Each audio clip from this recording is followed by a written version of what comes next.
Kukwa ti Apo ti lubong kan amin ay linaon na. Kukwa na ti daga kan ti amin nga agnaad ken kuana. Binangon na ti rabaw dagiti adalam a danum. Kat iti lansad ti taaw impasdak na ti pamuon. Siya sino ti maikari a samangat iti bantay ti Apo?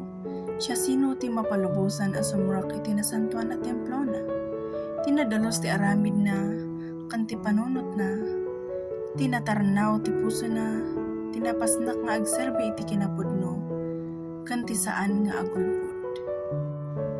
Bendisyonan to ti Apo, kat awatan to ti Dios ang mangisalakan ken kuana. Dagiti kakasta at tao ti umasidag iti Dios, suda ti agparang iti imatang ti Dios ni Jacob.